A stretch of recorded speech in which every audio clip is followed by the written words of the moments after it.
Hello जय हिंद दोस्तों, आप सभी का स्वागत है आपके अपने यूट्यूब चैनल प्रेप अप। शुरुआत करते हैं आज हिंदी वर्णमाला की क्लास। इस वीडियो में हम बताएंगे हिंदी वर्णमाला से आने वाले 50 इम्पोर्टेंट क्वेश्चंस के बारे में।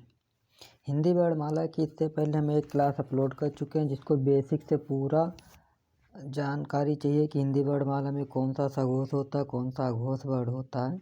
तो उसके लिए आपको डिस्क्रिप्शन बॉक्स में उस वीडियो का लिंक दे दिया जाएगा जिससे आप उस पूरे वीडियो को देख सकते हो, जिससे आपको पूरा कंप्लीट ज्ञान हो जाए कि हिंदी वर्णमाला में कौन सा वर्ण कहाँ से कौन सा बोला जाता है, कौन सा अघोष है, कौन सा सघोष है। चलो स्टार्ट करते हैं। सभी लोग एक बार इसको स्टार्ट करने से पहले एक बार चैनल को सब्सक्राइब जरूर कर लीजिएगा, जिससे कोई भी वीडियो अपलोड की जाए आप लोगों तक उसका जो है नोटिफिकेशन पहुँचे। तो शुरुआत करते हैं हिंदी वर्णमाला से संबंधित कुछ प्रश्न। तो क्वेश्चन नंबर पहला दिया कि भाषा की सबसे छोटी इकाई क्या होती है। तो भाषा की सबसे छोटी इकाई क्या होती है? शब्द होता है, व्यंजन, स्वर या वर्ण? तो भाषा की सबसे छोटी इकाई ध्वनि या वर्ण होता है, ध्वनि या वर्ण होता है। क्वेश्चन नंबर 2 हिंदी में मूलतः वर्णों की संख्या कितनी है?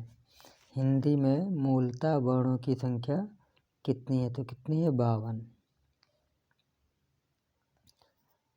52 होती है। क्वेश्चन नंबर 3 वर्णमाला कहते हैं।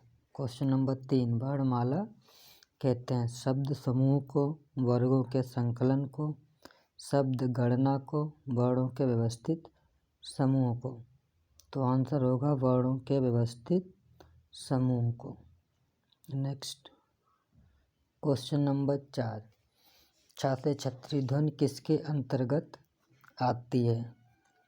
तो मूल स्वर होता है, घोष वर्ण होता है, संयुक्त वर्ण होता है या फिर तालव्य होता है। अगर हम बात करें छा की तो ये होता है संयुक्त व्यंजन। संयुक्त व्यंजन होते हैं 4। संयुक्त व्यंजन होते हैं 4। कौन कौन से होते हैं? छ, त्र, ज्ञा और स्रा, ये 4 व्यंजन होते हैं संयुक्त व्यंजन।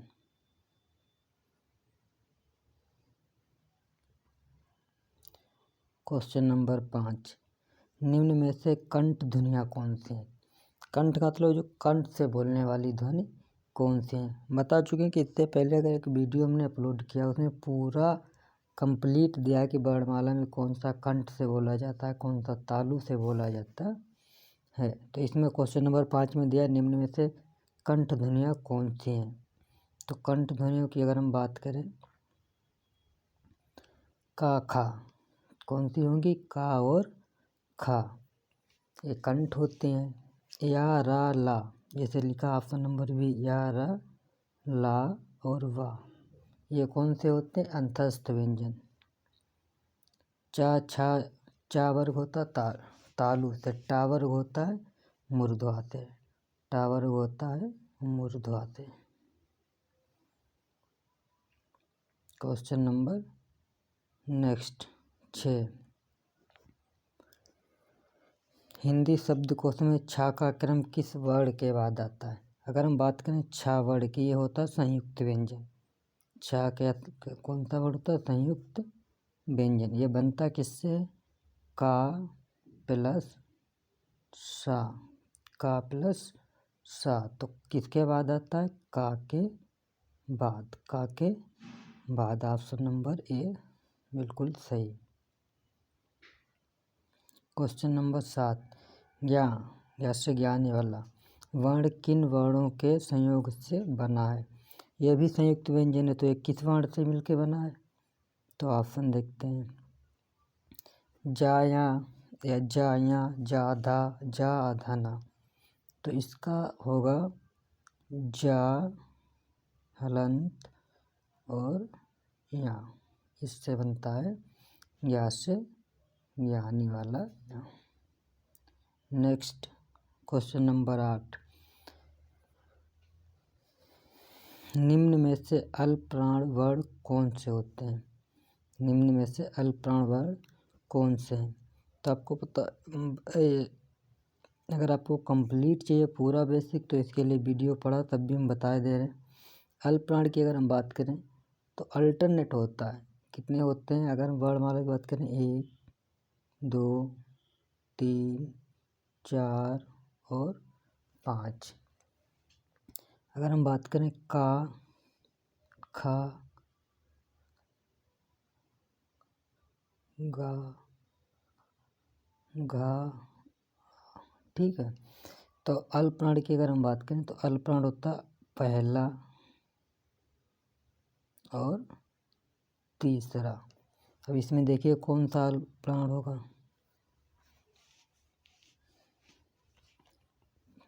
का अल्पप्राण कौन सा होगा? का, खा, गा। कौन सा होगा? का, खा, गा। क्वेश्चन नंबर 9, अघोष वर्ण कौन से होते हैं? अघोष भी इसी तरीके से होता है। अघोष कौन सा होता है? तो अघोष के लिए इसमें बताइए कौन सा होगा। ऑप्शन देखिए 4, आ, जा, हा और सा। इसमें भी वही होता है अघोष में कि 1 2 3 4 और 5 होते हैं।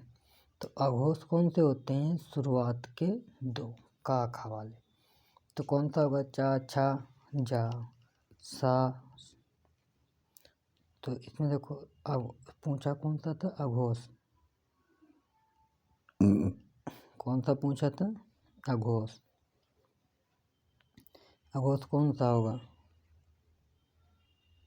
आ, जा, हा या फिर सा।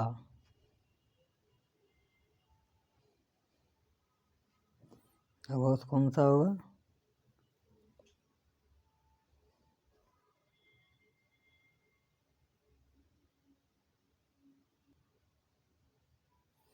अघोष व्यंजन होगा सा। अघोष व्यंजन होगा सा। तो अघोष क्या होता है? पहला दूसरा अघोष होता है और ये 3 के तीनों सा अघोष होते हैं।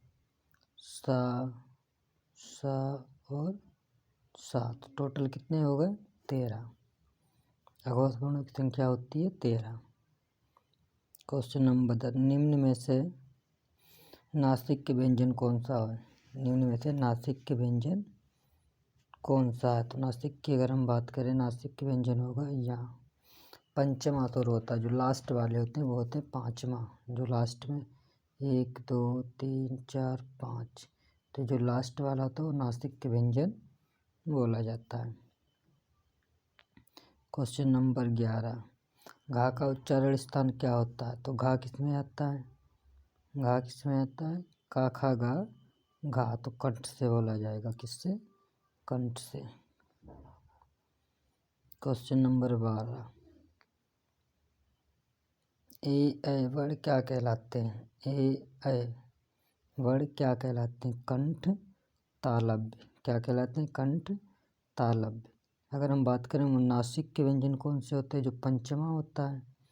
और बात करें मूर्धन्य की तो टा वर्ग होता है। मूर्धन्य से टा वर्ग, ओष्ठ से पा वर्ग। ओष्ठ से पा वर्ग बोला जाता है।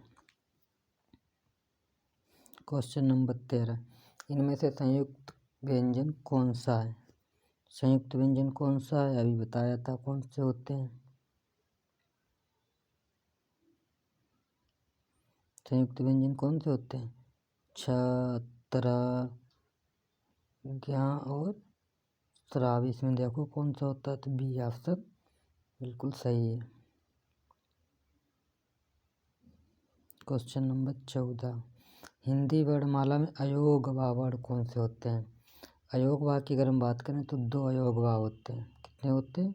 2, अंग और आहा। तो ये कहाँ पे दिए हैं? ऑप्शन नंबर डी में। नेक्स्ट क्वेश्चन नंबर 15, निम्न से कौन सा वर्ण उच्चारण की दृष्टि से दंत नहीं है? दंत से कौन से वर्ण बोले जाते हैं? ता वर्ग। ता वर्ग दंत से बोला जाता है। तो कौन कौन से होते हैं? ता, था, दा, धा और ना। इसमें देखो कौन सा नहीं है, ता, था, दा, ना। इसमें जो दिया टा वर्ग, ये किससे बोला जाता है? मूर्धा से। टा वर्ग मूर्धा से बोला जाता है। क्वेश्चन नंबर 16, निम्न में बताइए किस शब्द में द्वित्व व्यंजन है। तो द्वित्व में जैसे दिल्ली बिल्ली लिखा जाता है उस तरीके से होता है द्वित्व। इसमें लिखा होगा दिल्ली। ऑप्शन नंबर सी बिल्कुल सही है। नेक्स्ट क्वेश्चन नंबर 17, जिन शब्दों के अंत में आ आता है उन्हें क्या कहते हैं? जिन शब्दों के अंत में आता है उन्हें हम अकारांत बोलते हैं। क्या बोलते हैं? अकारांत। क्वेश्चन नंबर 18, सा, बा, सा, हा कौन से व्यंजन होते हैं? तो ये बोले जाते हैं ऊष्म संघर्षी व्यंजन। किससे बोले जाते हैं? ऊष्म संघर्षी व्यंजन।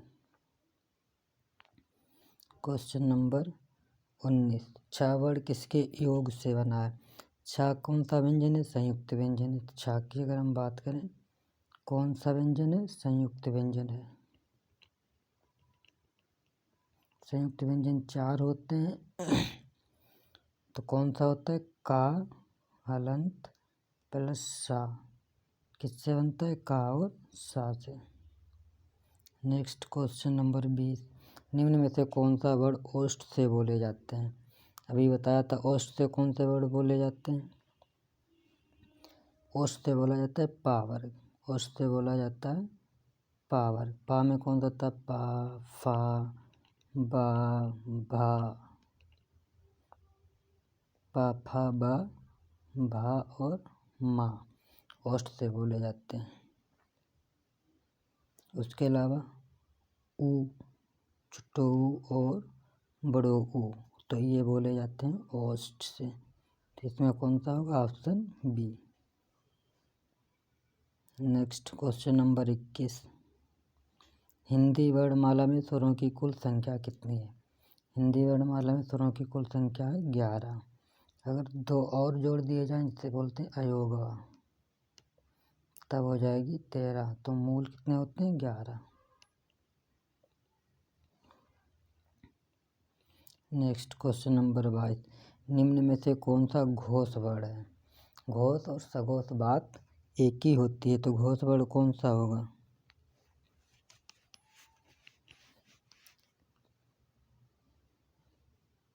देखो घोष सघोष की अगर हम बात करें का, खा ये अघोष होंगे। चा, छा, ठीक है, तीनों साघोष होते हैं। ठा नहीं, तो ऑप्शन कौन सा सही होगा? ठा। नेक्स्ट क्वेश्चन नंबर 23, निम्नलिखित में कौन स्वर नहीं है? निम्नलिखित में कौन स्वर नहीं है? तो यहाँ ये क्या है? स्वर नहीं है। क्वेश्चन नंबर 24, कौन सा अमानक वर्ण है? तो अमानक की अगर हम बात करें तो ये ठा अमानक वर्ण है। क्वेश्चन नंबर 25, निम्नलिखित में से कौन सा टा वर्ग नहीं है? तो टा वर्ग में कौन सा आता है, कौन सा नहीं आता है? तो टा वर्ग की अगर बात करें तो टा वर्ग बोला जाता है मूर्धा से। कहाँ से बोला जाता है? मूर्धा से। तो होता क्या है? टा, ठा, डा, ढा और अणा। ठीक, कौन सा नहीं है? तो ये डी ऑप्शन नहीं है, ये आता है का वर्ग में। क्वेश्चन नंबर 26, का, गा, जा, फा ध्वनियाँ हैं, ये अरबी और फारसी की। क्वेश्चन नंबर 27, हिंदी वर्णमाला में व्यंजनों की संख्या। हिंदी वर्णमाला में व्यंजनों की संख्या कितनी होती? 33। ऑप्शन सी सही है। क्वेश्चन नंबर 28, स्थान के आधार पर बताइए कि मूर्धन्य व्यंजन कौन से हैं? मूर्धन्य की बात बोली जाए तो मूर्धों से बोला जाता है टावर। टा, ठा, डा, ढा, ड़ा। तो सी ऑप्शन सही है। क्वेश्चन नंबर 29, निम्नलिखित में से कौन सा पश्च स्वर है? निम्नलिखित में से कौन सा पश्च स्वर है? तो ऑप्शन नंबर ए बिल्कुल सही है।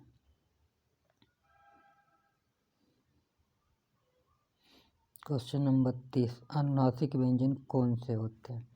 अनुनासिक व्यंजन कौन से? वर्ग के प्रथमाक्षर, वर्ग के तृतीयाक्षर, वर्ग के चतुर्थ, वर्ग के पंचमा। तो ऑप्शन बिल्कुल डी सही है, तो पंचमान। क्वेश्चन नंबर 31, निम्नलिखित में से कौन अयोगवा है? तो अयोगवा अभी बताया था कौन से होते हैं। दो व्यंजन होते हैं अयोगवा, अंग और आहा। तो अयोगवा में क्या लगा होता है? विसर्ग लगा होता है। क्वेश्चन नंबर 32, हिंदी वर्णमाला में स्वरों की संख्या है 11। हिंदी वर्णमाला में स्वरों की संख्या कितनी है? 11।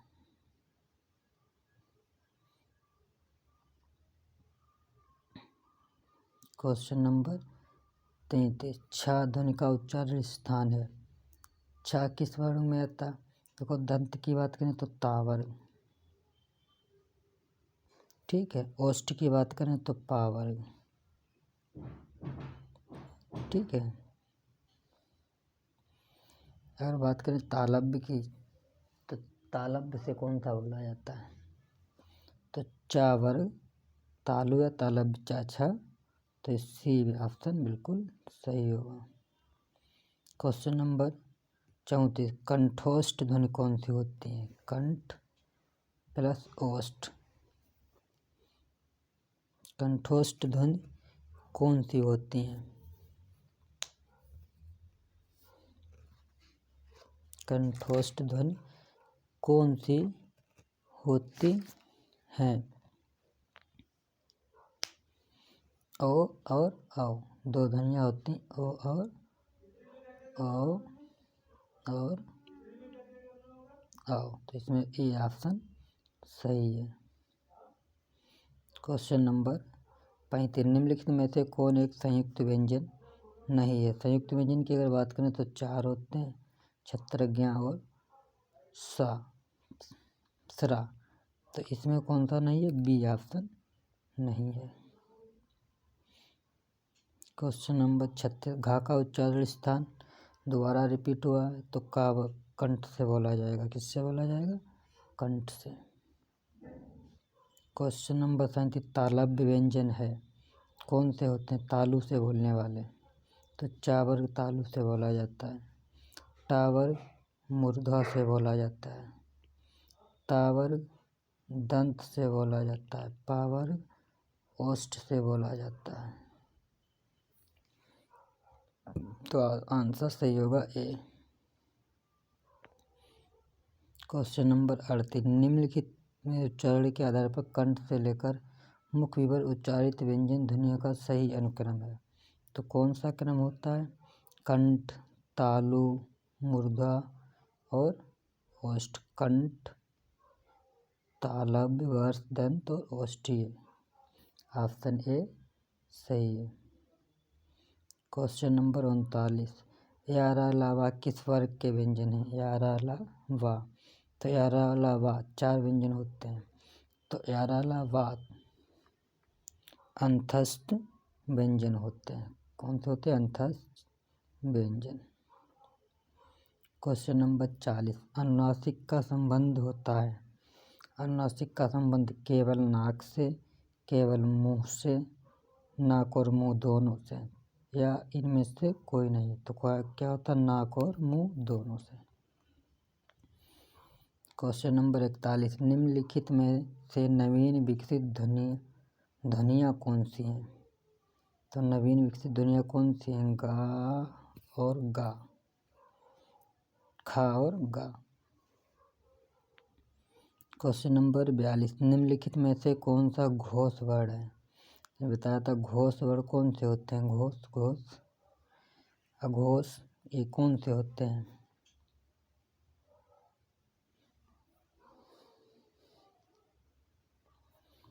तो कौन सा होगा?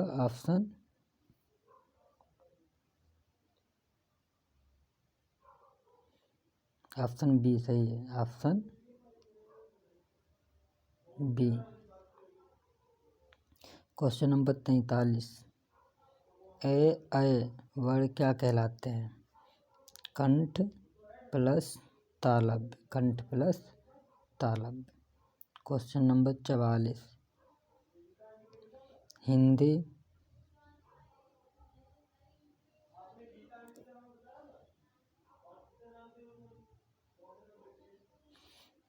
हिंदी शब्दकोश में छा का क्रम किस वर्ण के बाद आता है? अभी बताया था किसके बाद आता है, का के बाद, क्योंकि छा जो बनता है का प्लस सा से बनता है, तो किसके बाद आता है, का के बाद।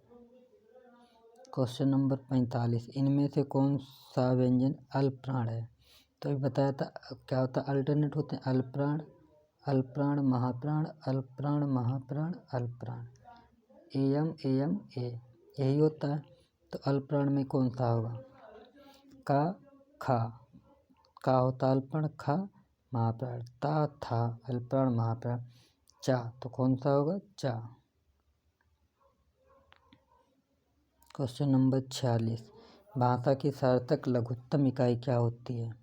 तो बी, ये भी दोबारा रिपीट हुआ, ध्वनि। क्वेश्चन नंबर 47 किस शब्द में रीढ़ स्वर नहीं है? कौन सा रीढ़ स्वर नहीं है? तो ऑप्शन कृपा, कृष्णा, दृष्टि, किसमें नहीं है, रिवाज में नहीं है, किसमें नहीं है, रिवाज में। क्वेश्चन नंबर 48 वर्ण शब्द का अर्थ नहीं होता है? रंग, जाति, आकाश, अक्षर, कौन सा नहीं है, आकाश नहीं है, बाकी तीनों होते हैं। क्वेश्चन नंबर 49 प्रयत्न के आधार पर ला किस प्रकार की ध्वनि है?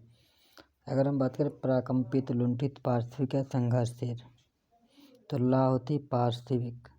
देखो ला पार्श्विक होती है और रा लुंठित होती है, कन्फ्यूजन इसी में होता है, ला लुंठित होता है, रा लुंठित होता है और ला पार्श्विक व्यंजन होता है। क्वेश्चन नंबर 50 और आज का लास्ट क्वेश्चन हिंदी वर्णमाला में अंग और आ क्या है? यह भी बताया था क्या है, अयोग वा। तो ये वर्णमाला के इम्पोर्टेंट 50 क्वेश्चन थे, और अगर इसका पूरा कंप्लीट बेसिक विद चार्ट के साथ चाहिए तो इसका इससे पहले जो वीडियो अपलोड किया था उसका डिस्क्रिप्शन बॉक्स में हम लिंक दे देंगे, उसको आप पूरा कंप्लीट देख लीजिएगा, अपने नोट्स बना लीजिएगा। Thank you.